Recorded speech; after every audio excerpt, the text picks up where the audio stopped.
Welcome to this explainer. Today, we're getting into an absolutely incredible piece of research by Joaquin Vincent Torre Jr.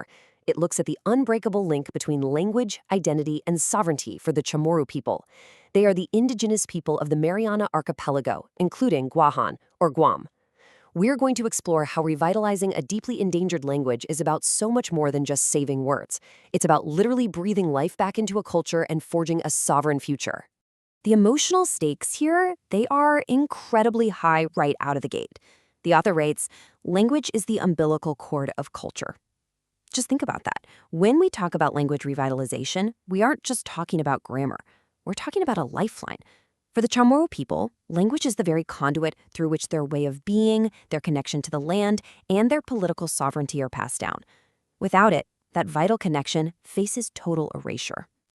Okay, let's dive into this. We're following a problem, solution, vision arc today. We'll start with the precarity of Chamorro belonging, unpack big frameworks like Oceanic Precarity and Participatory rhetoric, and then explore a real-world solution, Prugråman Sinipok, and see exactly how it points toward a sovereign future. Part 1. The Precarity of Belonging, Navigating the Currents of Settler Militarism. To really grasp the urgency here, we have to understand the problem. Historically, Chamorros have been trapped right at the center and yet on the absolute edges of American settler militarism. Back in 1899, about 75% of Chamorro adults were fluent in their native tongue. But then, in 1917, English-only bans literally criminalized the language in schools. Fast forward to World War II, the Japanese occupation from 1941 to 1944 inflicted unimaginable trauma on the population. And after the war, there was this intense trauma-induced push to assimilate into American culture.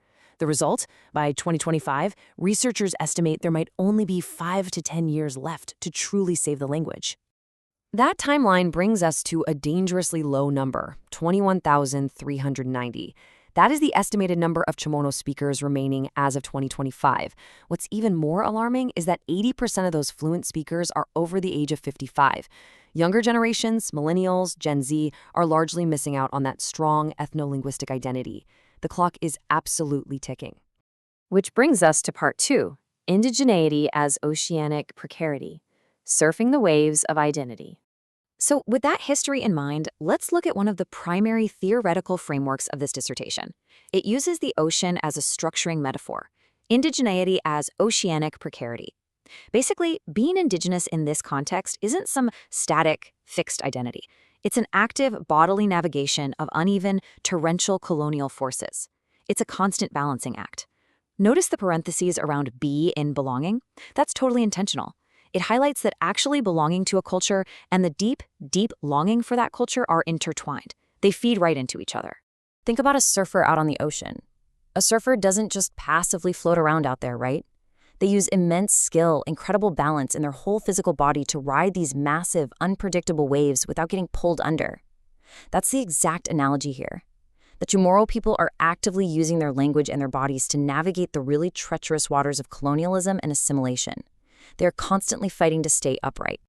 This kind of navigation also completely flips how we understand time. Western colonial thought usually says time is strictly linear. Progress marches forward, the past is dead and gone. But Chamorro epistemology features a spiralic concept of time perfectly captured in the word mona. Mona means before in time, the past, but it also means in front of you in space. So the ancestors and the past are literally right in front of you, guiding you forward. It's this beautiful idea where the past physically overlays the future. Part 3.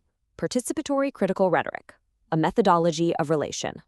Now, to actually study all this, the author needed a framework that respects the fluid nature of these oceanic contexts. You can't just treat people as data points. So he uses Indigenous Participatory Critical Rhetoric, or IPCR. For Indigenous peoples, being in good relation is everything. It's the very fabric of reality and sovereignty. This method blends traditional participatory critical rhetoric with a both/neither analytic. That means recognizing how diasporic Indigenous people often feel they both belong to the U.S. and their native lands, but aren't fully accepted by either. Most importantly, it's anchored to relationality. The researcher isn't just a fly on the wall. They are an active co-creator of meaning, working right alongside the community. IPCR breaks down into 3 active steps. First up, emplacement. This is the understanding that all communication and learning is deeply tied to the land, the sea, and the sky. Second, Embodiment, viewing the physical human body as the primary place where culture and trauma are actually stored. And third, reflexivity. This is where the researcher uses their own vulnerable experiences, their own biases, as the starting point for asking questions. To really ground this theory, the dissertation shares a deeply intimate story of this embodiment step in action.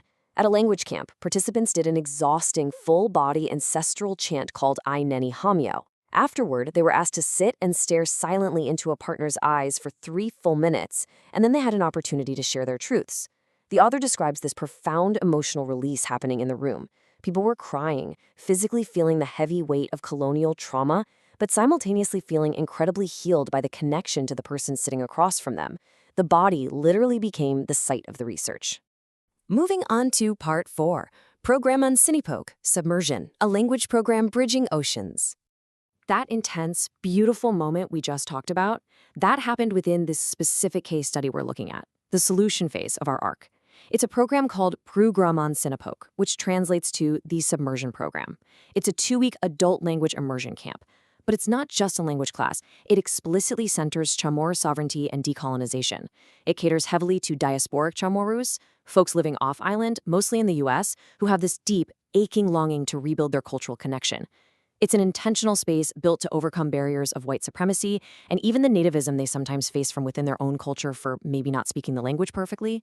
And the program tackles holistic inclusion in some really surprising ways. Take a look at this quote from a participant named Dudu. They talk about the very real fear of bringing shame to their nana, feeling uncomfortable connecting with other Timoras. Dudu felt disconnected because of socially conservative family dynamics, but the camp actually provided an incredibly queer-friendly space. It showed that revitalizing the language also meant returning to pre-colonial concepts of gender and inclusion. It allowed participants to finally shed that enforced colonial shame. Part 5. Love and Reciprocity, Aihineng, or Pedagogical Values. So, how exactly does a program achieve that kind of deep cultural healing? Well, it all comes down to their core teaching philosophy. The curriculum isn't just vocabulary flashcards. It's actively built on anti-colonial indigenous values.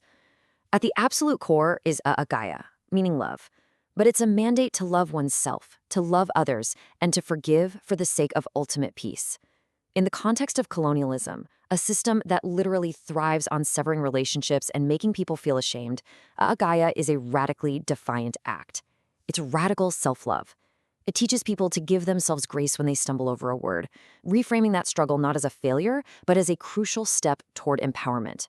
The second unifying value is a'afamolek, which means to make things good or to have reciprocity.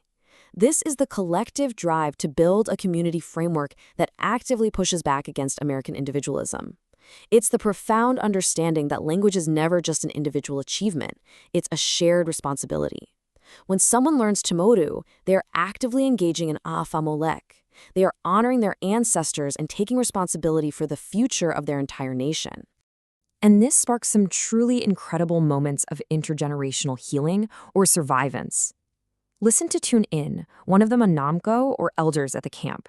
He says, "You know your roots and nobody can take that away." Through this program, younger diasporic learners and elders are working side by side. The elders pass down not just the words, but the heavy traumatic debris of wartime stories and resilience. In return, the younger generation brings this fierce eagerness to ensure those stories actually live on. Part 6. Forging a Sovereign Future, the Ocean as Our Anchor. All right, so we've seen the history, the theory, and the practice. Now let's tie the language directly back to the ultimate goal here, sovereignty. The stakes are laid completely bare by another elder, Nana Nunu. When you think about endangered and gone forever, that's genocide.